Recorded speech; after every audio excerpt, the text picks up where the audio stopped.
आराम से बैठो। आज हम आपके डाउट सॉल्व करेंगे।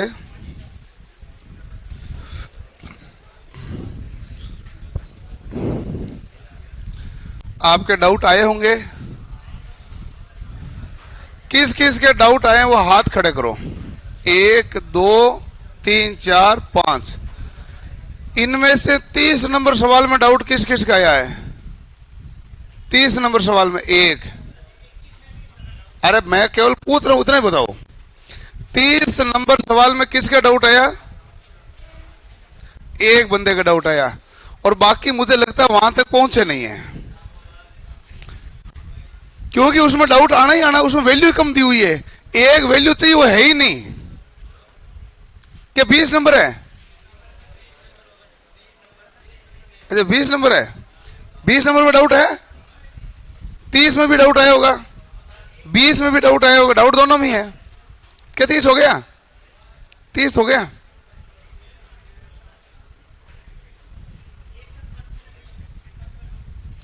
बहुत बढ़िया भाई। कुल मिला के मुझे 3 सवाल करना है, 20 30 और 55। इसके अलावा कोई सवाल है? वो पीडीएफ तो लगा दो, है ना? ठीक है, ओके ओके ओके। एक तो मुझे पेन कॉपी दो, मुझे अरे पेन पन्ना दे दो, एक आप दे दो। 30 नंबर बता दिया।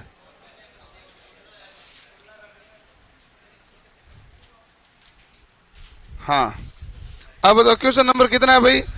1 से 10 तक में किसी का डाउट नहीं है। ऑनलाइन वाले भी बता सकते हो। 10वां तो 10 करवाया होगा ना मैंने? नहीं, 10वां तो पहला का जैसा जैसा है, करवा भी तो दिया। इसको मुर्गा बना दो। पहला 10वां मैंने कराया दिया। किशन किशन कहाँ चला गया था तू? कल ही तो कराया है, कल की क्लास लेनी चाहिए थी आपको। हाँ, 11 से 20 में 20 हुआ। और कोई डाउट? 11 से 20 में 31 को थोड़ी आता है। 11 से 20 हो गया। 21 से 30 में कौन सा डाउट है? 23 आपका। 21 23 किसका है? 23 नंबर किसी का डाउट नहीं ना? और कोई से नहीं है। 21 से 30 में केवल 21 नंबर डाउट आया है। ठीक है। 31 से 40 में कौन सा डाउट है? 34 नंबर। और है 34 लिख दिया। और कोई सही नहीं है। 41 से 50 में कौन सा डाउट है? 47 नंबर। और किसी का भाई? एक विष्णु का 30 नंबर भी आया भाई। ठीक है, ले ले 30 नंबर भी ले लिया। 47 नंबर ले लिया। 51 से 64 में एक बच्चे का है 54 नंबर, एक का है 55 नंबर ऑनलाइन में भी, और आपका ही आ गया। ठीक है। सोनू मीना का है 11 नंबर सवाल भी। ठीक है, हो गया सवाल। जो भी है डाउट आना है, आगे डाउट बस करवा देते हैं भाई। इतने ही डाउट है हैं? मैंने सबको संभाल लेना भाई, किसी का डाउट रखा थोड़ी ना है। अब नहीं बोले तो मैं कुछ अंतरात्मा में तो घुस के कैसे देखूं? बाकी ये पेन किसका है?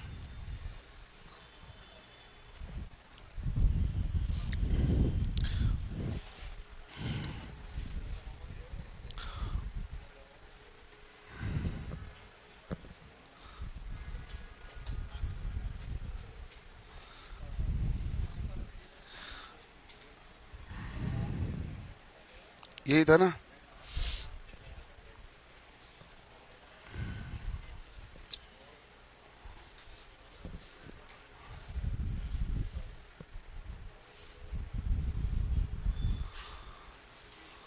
चलो, 11 नंबर एक बच्चे का सवाल है। ये डाउट है। ये यदि डाउट है मान लो किसी का, तो यहां तक पहुंचा कैसे वो? और किसी का है 11 नंबर डाउट? 11 नंबर यदि किसी के बच्चे का डाउट आता तो 11 तक पहुंचा कैसे?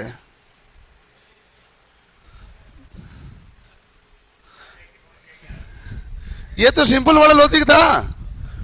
m1 into s1 into t1 minus tm बराबर m2 into s2 tm minus t2, और s इसमें दिया हुआ नहीं है। m1 कितना है? 2.5 लीटर। m1 इंटू t1 कितना है? 85 माइनस क्या है? t2 tm तो 15 दिया ना, tm कितना दे दिया? 15 बराबर। नहीं, सवाल क्या है? सवाल ऊपर नीचे है। सवाल कह रहा है 85 डिग्री सेल्सियस तापमान वाले 2.5 लीटर गर्म पानी को 4.5 लीटर ठंडे पानी के साथ मिलाया जाता है। संतुलन ताप तक पहुंचने पर ठंडे पानी का तापमान 15 डिग्री बढ़ जाता है। हाँ, ठंडे पानी का तापमान है T2। T2 का तापमान क्या है? X। ठीक है, T2 का तापमान कितना है? X। तो बताओ भाई मिश्रण का तापमान कितना हो जाएगा? तो आप कहेंगे X प्लस 15। सही बात है कि नहीं है? यही तो कह रहा है कि ठंडे पानी का तापमान संतुलन की अवस्था में 15 डिग्री बढ़ जाता है। यदि ये X है तो ये क्या हो जाएगा? X plus 15। ठीक है, तो ये 85 माइनस मिश्रण का ताप है ना, तो क्या करोगे भाई? X प्लस 15 हो गया। ठीक है, बराबर T2 कितना है? 4.5। और यहां पर इन्होंने क्या कहा है? T2 ने Tm माइनस T2, यही कहा ना भाई। Tm कितना है? X प्लस 15, T2 क्या है? X, अंतर कितना आ गया? 15। और यही कह रहा है ठंडे की तुलना में पानी कितना डिग्री बढ़ जाता है? 15 डिग्री। तो यहां अंतर कितना आ जाएगा? 15 डिग्री। सोल्व कर लो। पॉइंट से पॉइंट क्या हो गया? हट गए। 25 से काटा तो ये गया 9 बार, ये गया 3 बार, कितना हो गया? 27। तो 85 माइनस x माइनस 15 बराबर कितना हो गए? 27। 15 85 में से गए तो कितना आया? अरे बोलो भाई। 70 माइनस x बराबर क्या होगा? 27। x बराबर क्या होगा? 70 माइनस 27 कितना हो गया? 43।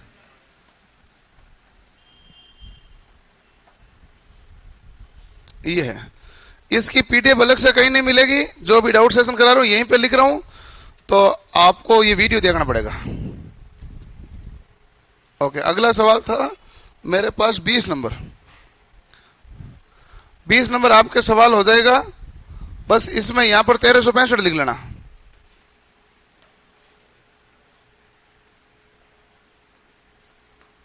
ये वैल्यू खा गए थे ना, वो साहित्य 1365 ही है।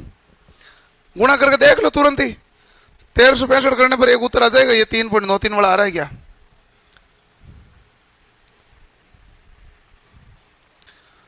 Q बराबर क्या होता है? एम एस डेल टी होता है कि नहीं होता है? M कितना है? 100 ग्राम। किलोग्राम बदलोगे तो भाग किसका दोगे? 1000 का। S कितना है? 1365 इंटू डेल टी क्या तापांतर है ना? तापांतर कितना है भाई? 20। तो 0 से 0, 2 0 से 2 0। नहीं, 1365 तो नहीं है। मैंने कल तो देखा ये, आज मेरे गड़ू है ऐसे कोई आंकड़ा। मैं ढूंढ के बताता हूं भाई। अरे है तो ऐसे आंकड़ा,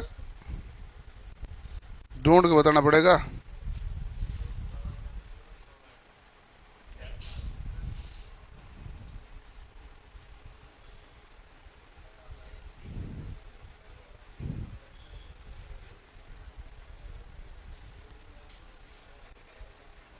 उन्नीस सौ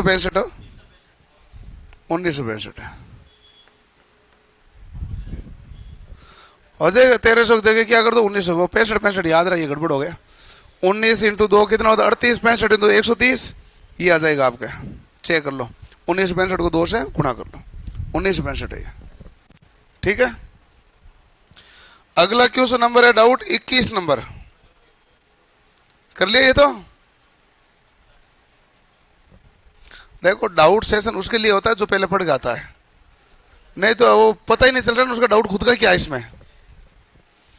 24 सेंटीमीटर मोटे वाली ईंट की दीवार के आंतरिक सतह का तापमान 25 डिग्री सेल्सियस है। बाह्य सतह का तापमान कितना है? 5 डिग्री सेल्सियस। दीवार प्रति वर्ग मीटर के माध्यम से ऊष्मा की कमी की दर क्या होगी यदि ऊष्मा चालकता इन्होंने दे दी है? तो ज्ञात कर लो, क्योंकि अब आपके पास जो K बराबर था वो तो ये था Q गुणा D बटा A इंटू डेल टी, और आपको ज्ञात क्या करना है? Q। ठीक है, Q बराबर क्या आएगा? K into A into delta बटा क्या आएगा? D। यही है ना भाई? K का मान कितना है? 0.15। ठीक है, उसके बाद क्या? A एरिया कहां दिया है?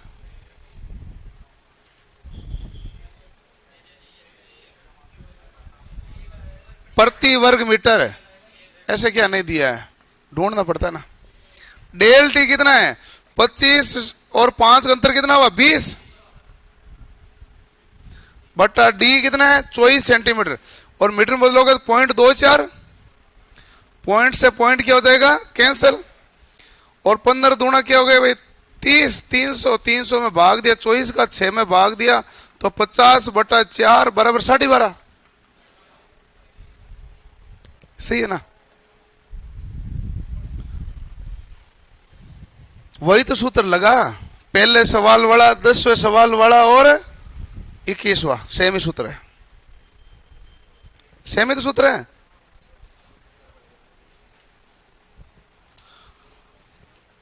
तीस नंबर सवाल,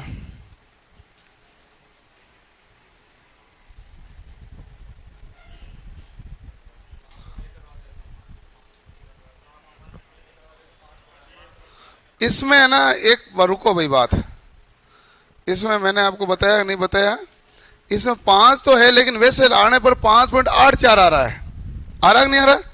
तो वो है ना इंग्लिश में ये शीशा नहीं लिखा हुआ, इंग्लिश में ये लिखा हुआ ग्लास। ग्लास को इसने कर दिया शीशा और हमने शीशा ले लिया पारा, ये हो गया गड़बड़। ये इंग्लिश में ग्लास लिखा होता है, ग्लास क्या होता है? कांच। कांच का होता है 0.32 और दूसरे का 1.7।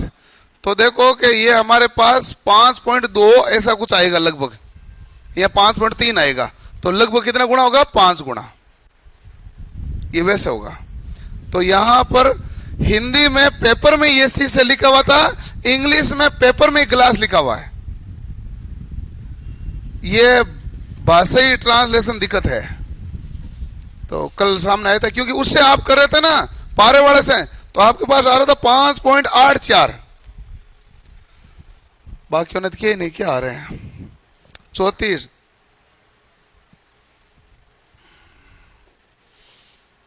कहां गया?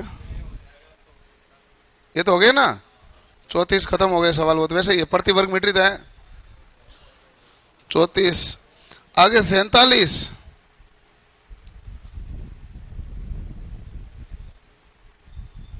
ये तो मेरे से किसी ने पूछा ही नहीं, ये किसके डाउट है भाई? 47 नंबर किसके डाउट है? आपके, इनके डाउट था, आपके तो था 47, आपका था। हाँ, 1.25 ग्राम नाइट्रोजन के वाष्पीकरण की विशिष्ट गुप्त ऊष्मा ज्ञात कीजिए। ठीक है, यदि इसके क्वथनांक 186 डिग्री सेल्सियस पर संघनित होने पर हमारे पास 250 जूल ऊष्मा मुक्त होती है। ठीक है भाई,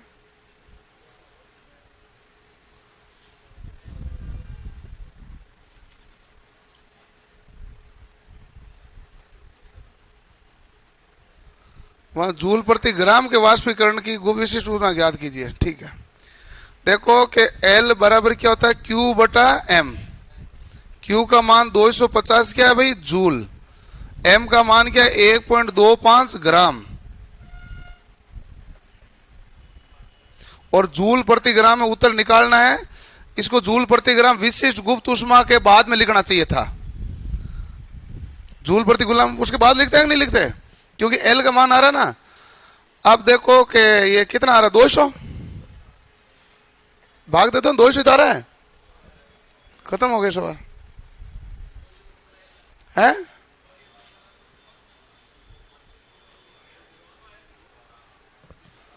अरे जोर से बोलो। मैं तो वैसे ही 200 आ रहा ना, 125 का 250 में भाग दो, कितना आता है? 2। तो 2 0 लगे तो 200। ये तो सिंपल है, इसमें कौन सा बड़ा गुणा भाग था? 125 का भाग देना 250 में, दुगुना है। अगला है 54 नंबर सवाल। ये तो सूत्र है भाई। पदार्थ की मोलर विशिष्ट ऊष्माधारिता क्या होती है? तो ये हमारे पास केवल ऊष्माधारिता पूछते हैं तो हम क्या कहते हैं भाई? तो हम कहते हैं ऊष्माधारिता तो Q बटा डेल टी। तो ये तो वैसे ही गलत था, ये तो वैसे ही गलत था। और मोलर का पूछते हैं तो 1/म्यू लिख दो, या 1/ क्या लिख देते हैं? N। या तो N लिखते हैं, वैसे तो N लिखते हैं, लेकिन म्यू भी लिख दो। मोलर विशेष ऊष्मा, इधर ही मान वाला भाग आया बस, इधर वही है।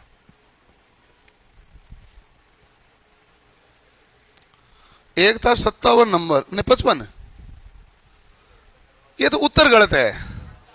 हाँ, 0 डिग्री से 4 डिग्री के बीच में दिए गए पानी का आयतन क्या होगा? आयतन बढ़ेगा, घनत्व घटेगा। यदि कोई गलती से 10 डिग्री लिखता तो उत्तर सही हो जाता, 0 नहीं है 10 कर देता, है कि नहीं भाई? इसके अलावा कोई किसी का डाउट आया नहीं है मेरे सामने। आपके पास आए होंगे तो होंगे। नहीं देखो कि पढ़ना नहीं पढ़ना, सीखना नहीं सीखना, नौकरी लेना नहीं लेना, ये सब आपके हाथ में है। आपके हाथ में तब तक ये सब कुछ है जब तक आप परीक्षा हॉल में परीक्षा देख के आप बाहर निकलते हो। उसके बाद भगवान का हाथ में होता है। उससे पहले भगवान केस लेते ही नहीं है सर। वो कहते हैं ऑलरेडी बहुत सारे केस पेंडिंग चल रहे हैं। ठीक है। वो कहते हैं कि तुम सबसे पहले अपना काम तो करके आओ, पहले अपना काम तो करके आओ, उसके बाद मेरे भरोसे छोड़ो। तुम पहले मेरे भरोसे छोड़ो। वो ठीक नहीं है। उसने कहा देखो कि एक जो प्रसिद्ध कथन है, जो मैं कहता भी रहता हूं क्लास में, कि कर्म करो फल की इच्छा मत करो। ऐसा कोई नहीं होता, जो कर्म करेगा वो फल की इच्छा करेगा, ठीक है ना। लेकिन वो उस लाइन का तात्पर्य मेरे हिसाब से यही है कि कर्म करो फल की इच्छा मत करो। उसका तात्पर्य कि कर्म करो, फल तुम्हारा हाथ में है नहीं। फल आपके हाथ में थोड़ी है, परिणाम रिजल्ट क्या है वो आपके हाथ में थोड़ी है। आपके हाथ में केवल कर्म करना। तो जितनी मेहनत कर सको मेहनत करो, जितना पढ़ सको पढ़ो। फेल होंगे पास होंगे आपके हाथ में पूर्णतः है नहीं। आपके हाथ में है पढ़ना, मेहनत करना। फेल हो पास हो ये बहुत सारे फैक्टर पे काम करेगा। कुछ आपका लक पे काम करेगा, कुछ दूसरे विद्यार्थियों पर काम करेगा। उन्होंने ज्यादा पढ़ लिया तो पीछे छोड़ देंगे ना भाई, उन पर भी तो डिपेंड होते हैं। हम कंपटीशन की परीक्षा में हमेशा अपने प्रतिद्वंदी पर निर्भर करते हैं, और हम हमेशा ये चाहते हैं हम अपने प्रतिद्वंदी से ज्यादा मेहनत करके आगे जाएं, क्योंकि प्रतिद्वंदी भी मेहनत करता है, कॉम्पिटिटर तो मेहनत करेगा ही, वो भी मेहनत कर रहा है, आप भी मेहनत करो। तो हमें उसकी तुलना में ज्यादा करना होता है। तो कर्म करो फल की इच्छा मत करो, मतलब फल हमारा हाथ में नहीं है, कर्म हमारा हाथ में है। कर्म करो, मेहनत करो, पढ़ो लिखो सीखो,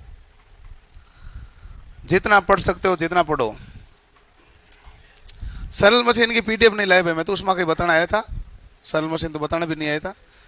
30 सवाल था कि आपको बड़ा लो लाओ ना सरल मशीन कौन सा आज, जो भी 30 हो कौन सा दिखा दो ना।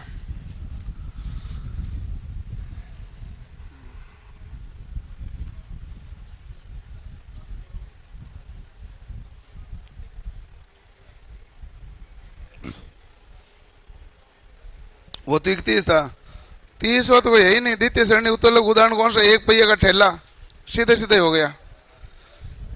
31 भोजनों के नहीं हुआ है, आज करवा ही देता हूं मैं।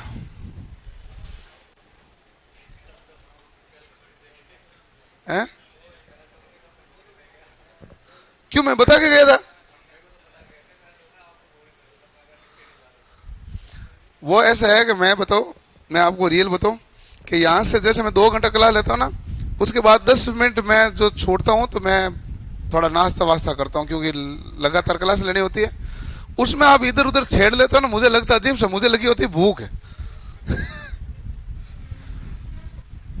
मेरा टारगेट वो रहता है उस समय, तभी तो मैं हमेशा 10 मिनट पहले छोड़ के जाता हूँ।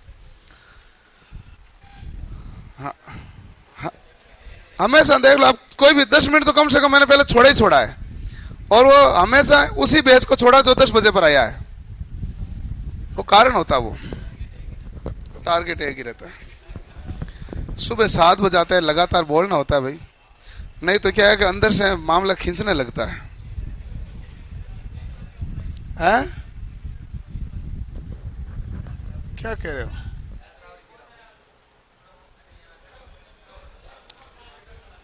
इकतीस नंबर सवाल है, एक समान पैमाना है, आवाज मत करो भाई,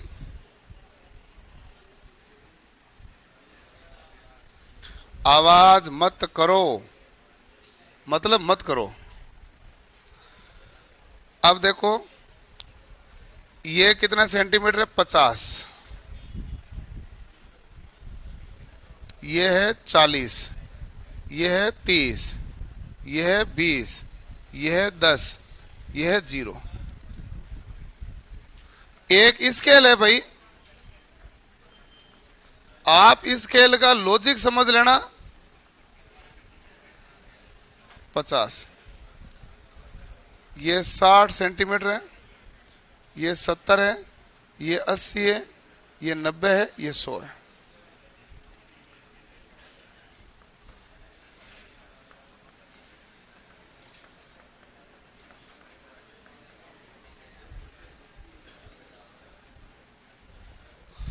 उसने कहा कि एक स्केल है, इस स्केल का वजन जो है, अब ले लो, इस स्केल का वजन है जो है 50 ग्राम। अब देखो इस स्केल कितने सेंटीमीटर की है? 100 सेंटीमीटर की पूरी स्केल का वजन कितना ग्राम है? 50 ग्राम। और वो कह रहा है यहां पर है, तो ये मामला बैलेंस में है कि बैलेंस में नहीं है? तो आपके बैलेंस में नहीं है। आप कहते हैं यदि 50 पर आप इसको फलक्रम पे रखते हैं तो दोनों तरफ वजन क्या होता है? बराबर, और क्या रहती? बैलेंस में। अब आपने किस में रख दिया? 70 पर। बैलेंस में है क्या? नहीं। तो बैलेंस इसमें बिगड़ा हुआ है। तो कितना बिगड़ा हुआ है? तो बताओ 70 से 100 तक देखते हो तो कितने सेंटीमीटर हुआ? 30 है कि नहीं है? तो आप कहते हैं यदि मैं इस स्केल को काट के यहां तक कितना सेंटीमीटर हुआ? 30 तक यदि मैं काट लूं तो आप कहोगे यहां तक मामला क्या रहेगा? बैलेंस में। ये जो यहां से 40 से इधर इधर वाला क्या है? एक्स्ट्रा है कि नहीं है? अरे बैलेंस इसीलिए तो बिगड़ा हुआ कि ये हमारे पास 40 सेंटीमीटर क्या है? एक्स्ट्रा। ठीक है, अब देखो कितने सेंटीमीटर एक्स्ट्रा है? 40।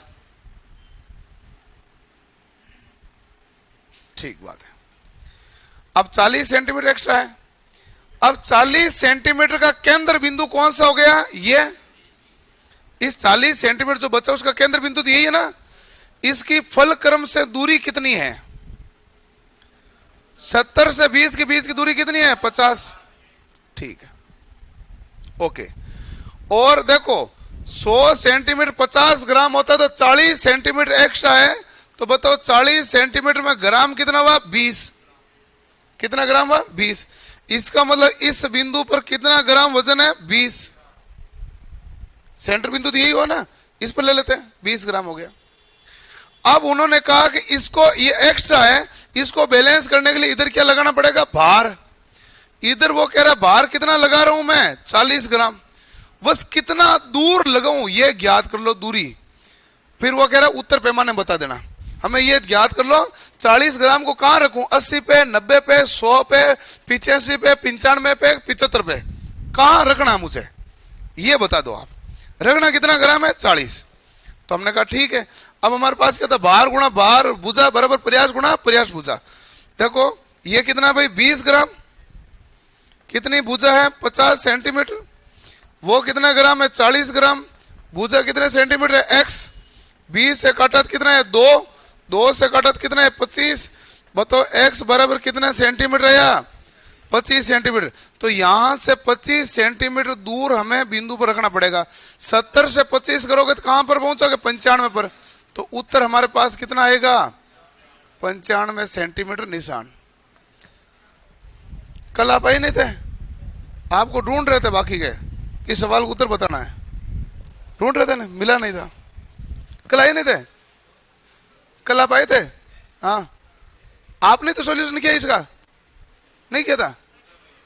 तो आप और है भी नहीं, वो कहाँ गए फिर? अरे इधर ही कोई बैठता है जिन्होंने इस सवाल का सॉल्यूशन किया था सबसे पहले क्लास में। मैं ओके ओके, मैं भूल गया फिर उनको। सही किया था वो तो उसी समय हो गया था ना। सही तो इनको कल ही बता के चला गया। एक बच्चा लिख के लाया तो तुरंत निशान करके सही कर दिया। आज पूरा लिखना पड़ा था। ये सरल मशीन का 31 हुआ है।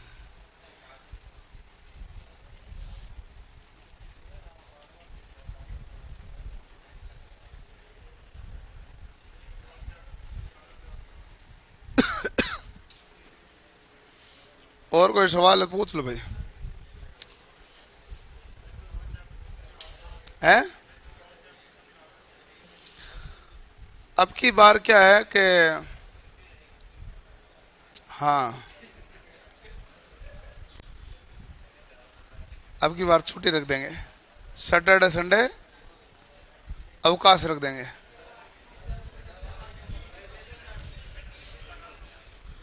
ऐसा है कि ये बैच आपके फरवरी का है।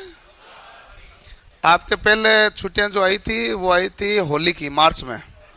उसके बाद अप्रैल के फर्स्ट वीक में आई थी। अप्रैल के फर्स्ट वीक में आई थी। अप्रैल के फर्स्ट में आई थी। फिर आई थी मई के फर्स्ट में। अब आएगी जून के फर्स्ट में। ठीक है, 2 दिन की छुट्टी है। 16 नवंबर वाले तो फ्री है ना अब, उनका क्या बाकी रह गया? हाँ, मैं तो छुट्टी है ना अभी, बाद में आ जाना मंडे को। शनिवार रविवार तो वैसे भी मैं तो नहीं लगती।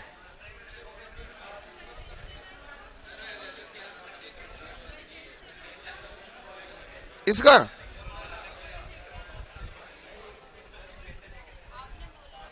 हाँ तो होगा फिर। है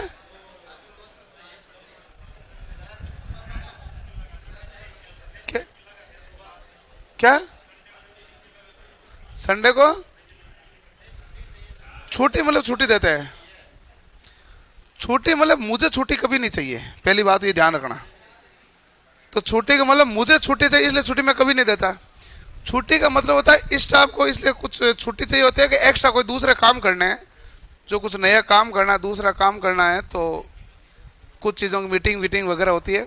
बाकी मैं जिस दिन छुट्टी होगी ना उस दिन सुबह 7 बजे मैं तो भी यहीं आऊँगा। मैं घर पे बैठा बैठा भी क्या करूँ, आ ही जाता हूँ। मुझे कभी छुट्टी नहीं चाहिए है?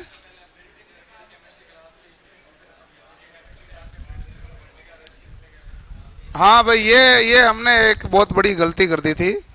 क्या कि कल हमने पहले केमिस्ट्री क्लास की अपडेट दी नहीं, फिर आप सुबह आए तो आज हमने क्लास की अपडेट दे दी, और मुझे सुबह 7 बजे दे दी।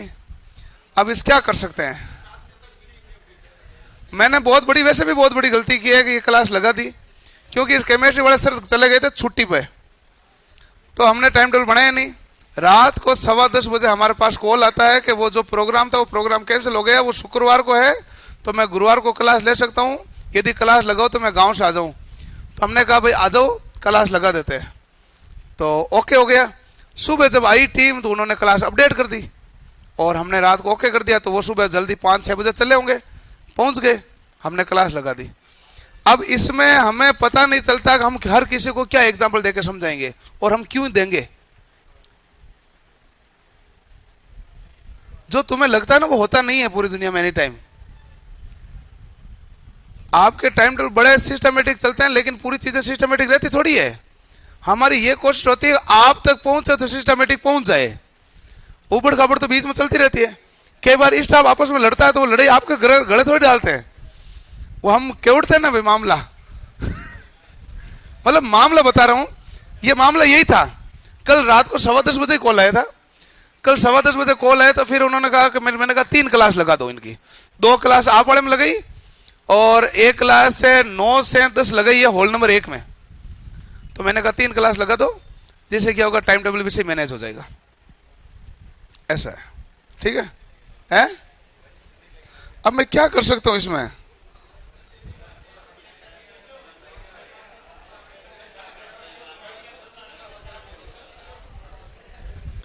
मतलब क्या, ये कारण तो ऐसे होते हैं ना भाई, कारण होते हैं, बहुत सारे कारण होते हैं, बहुत सारे। देखो, आपका सोमवार का टाइम टेबल बदला नहीं, मंगलवार का वही, बुधवार का वही, गुरुवार को क्यों बदला? कुछ हुआ होगा ऊपर नीचे, नहीं तो बदलने का चांसेस रहता नहीं है।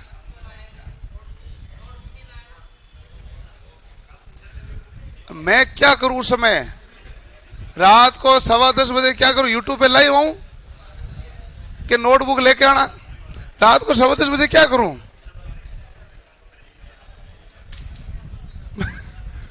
मेरे पास इतने ऑप्शन है ना भाई, है? जिसमें लिखना, जो मर्जी भाग में लिखना, लेकिन एक होता है कि भाई मैंने कहा क्लास लगा देते हैं, क्या इस वीक में साहित्य केमिस्ट्री हो ही जाएगी? अगले वीक में होगी? नहीं, इस वीक में होगी वो। मुझे इस वीक का बताया गया, मेरे टाइम टेबल है फिक्स, क्योंकि मंडे से मेरे टाइम टेबल में बायोलॉजी है। अब सर बोल रहे हैं तो आपकी छुट्टी कैंसिल होगी, शनिवार रविवार हो। मेरा टाइम टेबल फिक्स है। मेरे टाइम टेबल में सोमवार से 1 स्टार्ट होती है, यहां पर जिनके ड्राइंग नहीं हुई ड्राइंग, 1 स्टार्ट होती है बायोलॉजी, ये मंडे से स्टार्ट होती है। मेरा टाइम टेबल बनता है, और इस टाइम टेबल बनाने से पहले उनको ये बताया गया था कि एक क्लास यहाँ तक होगी, तो कितनी क्लास लगानी है? उन्होंने कहा डेली 2 लगानी है। हमने कहा डेली 2 लो, यहाँ तक होनी है। अभी भी हम कहते हैं नहीं होती है, हम ये नहीं कहते फटाफट करो, हम ये कहते हैं नहीं होती है तो शनिवार को और क्लास लगा दो, संडे को और लगा लो, लेकिन हमें मंडे को बायोलॉजी चाहिए। मामला ये है, क्योंकि हमारे टाइम टेबल बिगड़ते हैं, समझे? हैं?